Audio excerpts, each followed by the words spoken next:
President Xi Jinping says his state visit to China allowed Seoul and Beijing find a mutual understanding and constructive ways to mend the issues between the two countries. South Korea kicked off CES in Las Vegas with robots that are a tangible presence in the human physical space.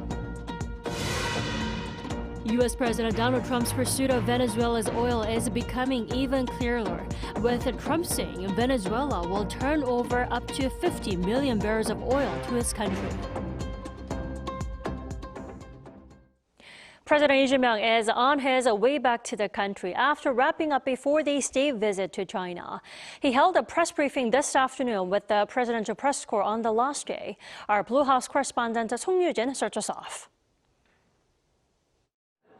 A trip with even more progress than anticipated. That's how President Lee Jae-myung described his 4-day state visit to China during a surprise press conference on Wednesday. 교감도 많이 이루어졌던 것 같고 또 예를 들면 대립할 수 있는 사안들에 대해서도 아주 원만하게 해소할 수 있는 길을 찾아냈던 것 같습니다. High on the agenda was North Korea. President Lee said peace and stability on the Korean peninsula were among the key issues discussed in depth with President Xi Jinping.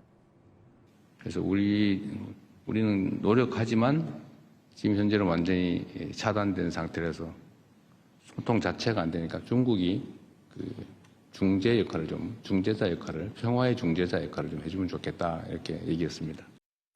President Xi responded that Beijing would make efforts in that direction, but stressed the need for patience, given how hostile inter-Korean relations have become in recent years. For a nuclear-free Korean peninsula, Lee mentioned he asked China to help convey his message that a more realistic approach would be to first stop Pyongyang's nuclear program development in exchange for corresponding measures. When asked whether he sees signs of improvement in China's unofficial restrictions on Korean cultural content, including K-dramas and K-pop, the president answered that there was a clear expression of intent. 석자 얼음이 한꺼번에 언 것도 아닌데 또 한꺼번에 다 녹겠냐. 또 과일은 때가 되면 익어서 떨어진다. 이렇게 직접 시 주석께서 말씀하셨는데 그게 정확한 표현인 것 같습니다. He added that he emphasized the importance of easing such restrictions to address growing anti-China sentiment in South Korea. Regarding China's installation of large structures, including aquaculture facilities, in Seoul and Beijing's jointly managed maritime area in the West Sea, working-level talks will begin to clarify where the boundary is in the shared zone. President Lee says he and President Xi have agreed to meet in person at least once a year. With China set to host the 2026 APEC leaders meeting in Shenzhen, attention is now turning to whether the two leaders will hold another bilateral meeting this year. Song Yujin, Arirang News, Shanghai. Staying in Shanghai, President Yi visited the provisional government building on Wednesday to mark its centennial anniversary. He noted that Korea's history of fighting for independence serves as the foundation of its friendly cooperation with China. He also vowed to put in efforts to repatriate the remains of independence patriots yet to return home. The Korean leader also thanked China for protecting the provisional government building, which was restored in 1993. The building in Shanghai is one of several headquarters used by the Korean government in exile during Japanese colonial rule. China has placed restrictions on the export of certain rare earth elements to Japan amid bilateral tensions over the latter's earlier remarks regarding Taiwan. Cha Yun-kyung has the details. China has significantly heightened tension with Japan by imposing an immediate ban on exports of items that could have military uses, underscoring Beijing's readiness to apply economic leverage amid political friction linked to Taiwan. On Tuesday, China's Ministry of Commerce announced restrictions on shipments to Japan of so-called dual-use goods, which are products with both civilian and military applications. The move represents a notable escalation in Beijing's response to remarks by Japanese Prime Minister Sanae Takaichi regarding Taiwan, an issue China considers central to its sovereignty. Chinese officials have not clarified which specific products are subject to the restrictions, prompting analysts to caution that the measure could interfere with critical supply chains supporting Japan's manufacturing industry. Dual-use categories typically include certain rare earth elements, advanced machine tools, electronic components, sensors, lasers, and other items widely used in industrial production. The absence of precise guidance makes it hard to assess the short-term economic fallout, though the wide scope of the category increases the likelihood of significant supply disruptions. The Chinese military stated that Beijing's decision to impose export controls on dual-use items was a response to Japan's moves to strengthen its military capabilities. It added, as a responsible major country, China has a right and obligation to prevent its goods from being used in ways that undermine regional security. This measure is not only aimed at safeguarding national security and interests, but will also help curb rising militarization in the Asia-Pacific, inject certainty into peace and stability in the region, and demonstrate China's firm commitment to maintaining the regional security order. Meanwhile, Japan's Chief Cabinet Secretary Kihara Minoru said the export curbs were regrettable, adding that Tokyo will examine the details and consider an appropriate response. Cha Yong-kyung, Arirang News. Washington's top diplomat in Seoul will not return to his post after roughly 70 days in office. According to U.S. sources, Kevin Kim, the U.S. acting ambassador, informed the Korean government he will not resume his duties after traveling to the U.S. for Christmas. He's reportedly returning to a senior post either at the White House or the State Department. Kim assumed the role in October last year, just ahead of President Donald Trump's attendance at the APEC leaders meeting in Gyeongju. His departure will further prolong the vacancy left since former Ambassador Philip Goldberg stepped down a year ago. And Deputy Chief of Mission James Heller is expected to resume the charge d'affaires role, as the Trump administration has yet to nominate a formal ambassador to Seoul. After capturing Venezuelan President Nicolas Maduro, the U.S. is now eyeing his country's oil sector, with signs of export resumption showing. And Trump himself planning to meet with the heads of American oil companies. Our Kim Bo-kyung tells us more. Amid moves by the U.S. to control Venezuela's oil sector, some media outlets reported that signs of the country resuming oil exports are emerging. According to reports on Wednesday, Chevron, the only U.S. oil company operating in Venezuela, has sent 11 oil tankers to the country to begin loading crude oil.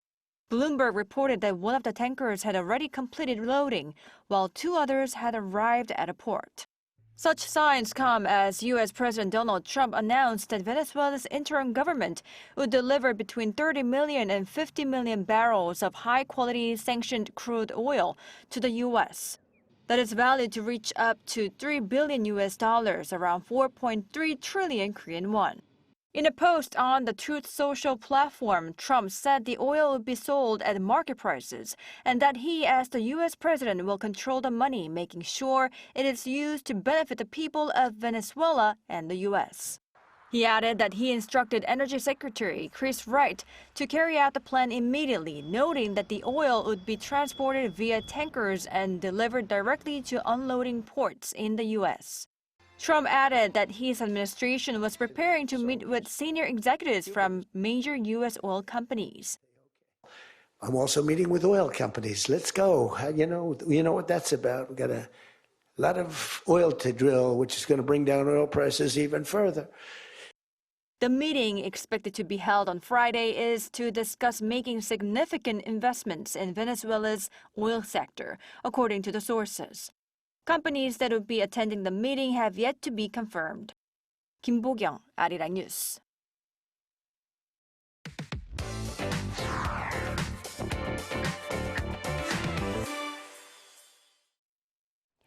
The United States' surprise military operation in Venezuela last week continues to fuel reactions and varying responses around the world, from America's allies to adversaries. We focused on the reactions and implications on the Korean Peninsula.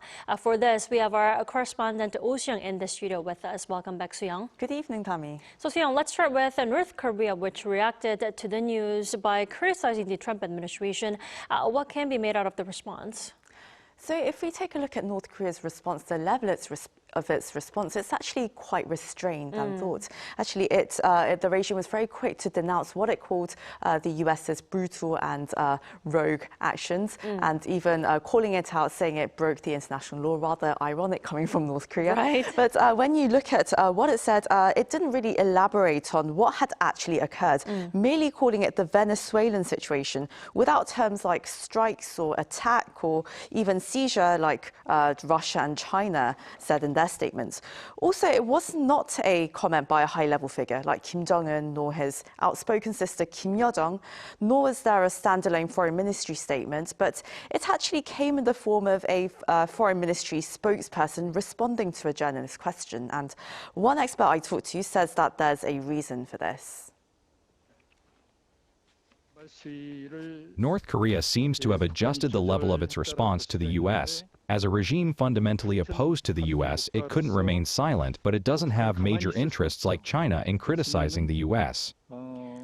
Then how is the regime looking at Venezuela? I mean, does this pose any concern for the leader, Kim Jong-un? Well, here, of course, we can only speculate as to how much Kim Jong-un might personally feel threatened by these developments, but we can safely assume that Pyongyang does quite closely observe other authoritarian leaders around the world, how they might interact or even bargain with the United States, and ultimately their fate as well. So this case has been talked about again and again, but in the past, Kim Jong-un has reportedly noted the case of Libya, the brutal death of the North African country's former dictator Muammar Gaddafi.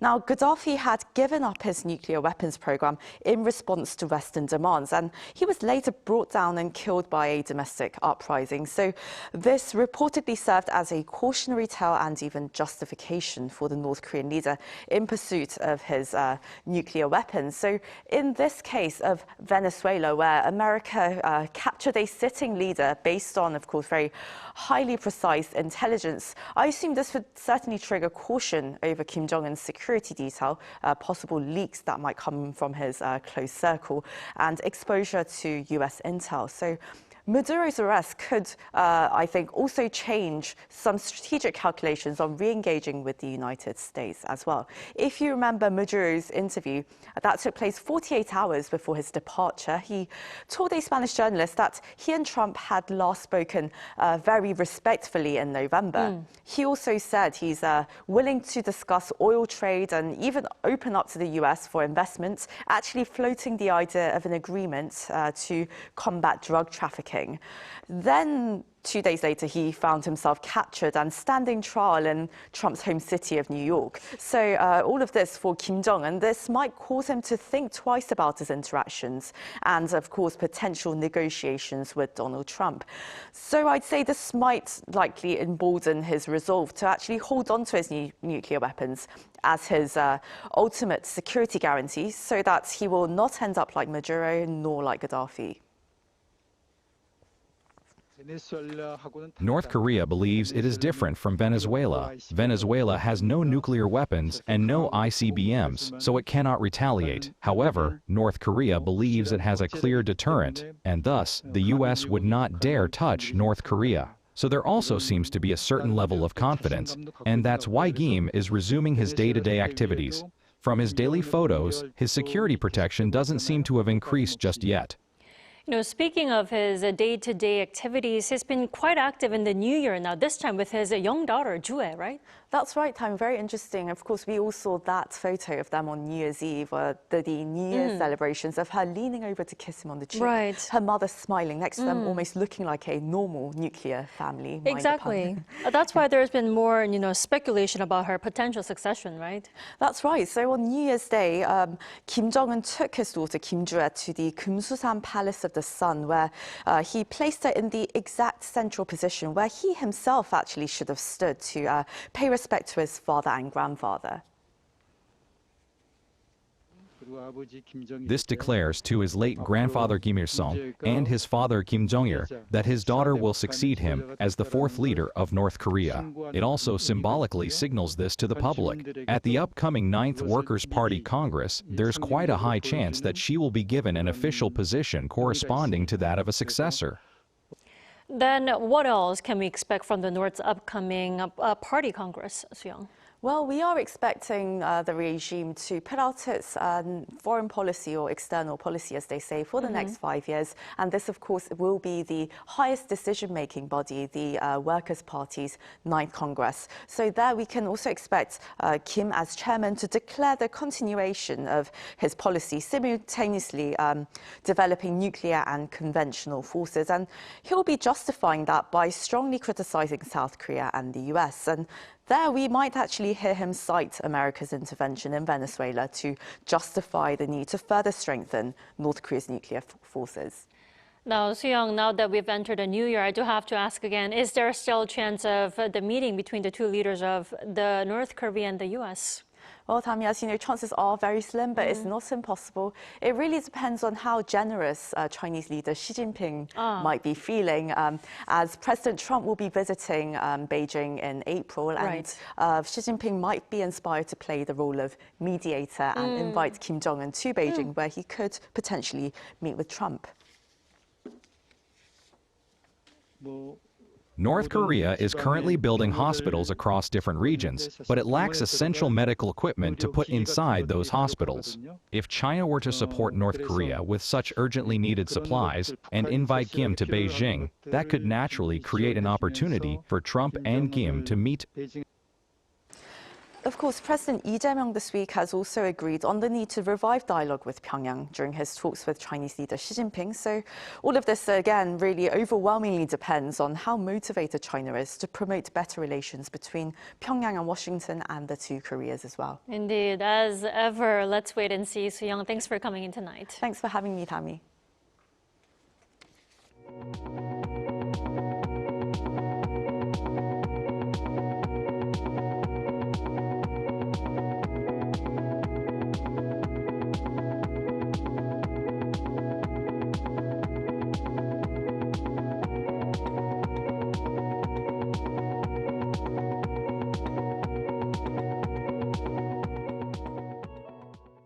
Artificial intelligence takes a physical form at this year's Consumer Electronics Show in Las Vegas, and it's generating a lot of buzz at the event and beyond. Our correspondent Kim Do-yeon tells us more. Meet Atlas. Hyundai Motor Group's Boston Dynamics unveiled this humanoid robot to kick off CES 2026. It drew attention as it resembles the body of a human being, but its limbs move much more freely. The car maker is focusing on robots, specifically physical AI, as the next chapter of its business. Robots equipped with physical AI. Robots that perceive the world like we do and work responsibly for us and with us. This is technology that is built for humanity. Technology that supports us, extends our capabilities, makes our work safer and in some cases more meaningful. And Hyundai also won the Best of Innovation award with its moped. The autonomous one can deliver items up to 47 kilograms. Another key Korean company in physical AI is Doosan Robotics.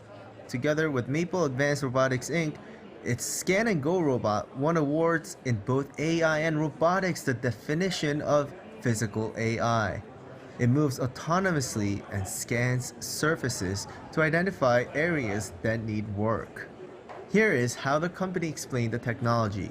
So what we're accomplishing with our physical AI is we're giving the ability for the robots to see, think, and act. So the robot is able to see with our 3D vision. So just like a person would, it's able to take a decision based on the meaningful robot movement with our physical AI that's embedded into the system, and finally do the work. And this robot by the company is for sorting out parcels and organizing storage. I'm going to put in Arirang. Now this robot finds the block with the correct letters and completes the word.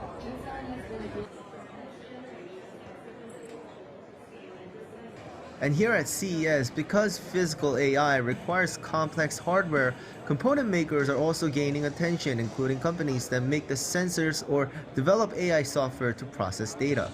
I spoke to one company that provides the LiDAR sensors for robots and vehicles. After attending CES for a decade in smaller booths, the company finally secured a booth on the main show floor this year, citing the rise of physical AI as perfect timing. Beyond existing cameras actually capturing 3D spatial data, I believe LiDAR is the new core of the physical AI era. In that sense, as a core sensor for physical AI, it is truly an honor and great to be able to exhibit right here in the center of the show. As for South Korean companies, while physical AI is not yet a standalone award category, 6 South Korean companies were explicitly identified as winners in the robotics category, or for robotic solutions centered on this new technology. Kim Do-yeon, Arirang News, Las Vegas.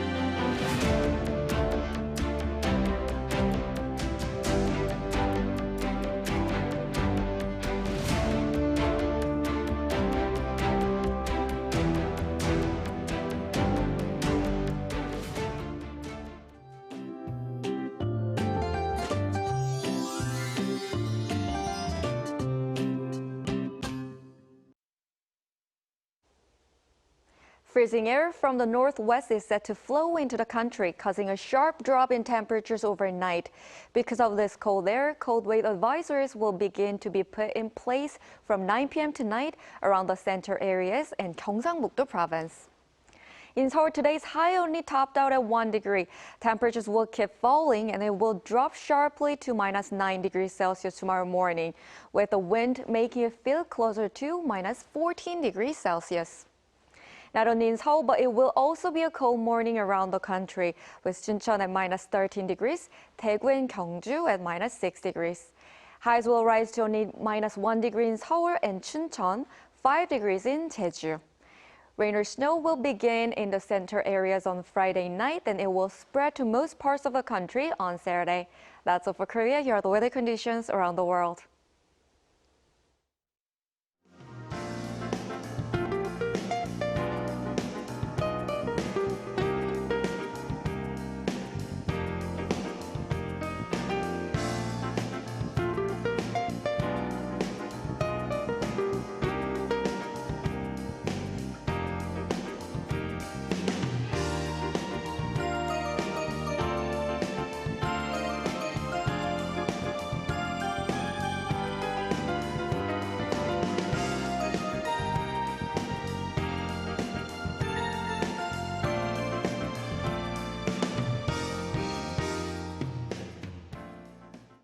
That is all we have for tonight. I'm Kim Dami. From all of us here at Arirang, thanks for watching and good night.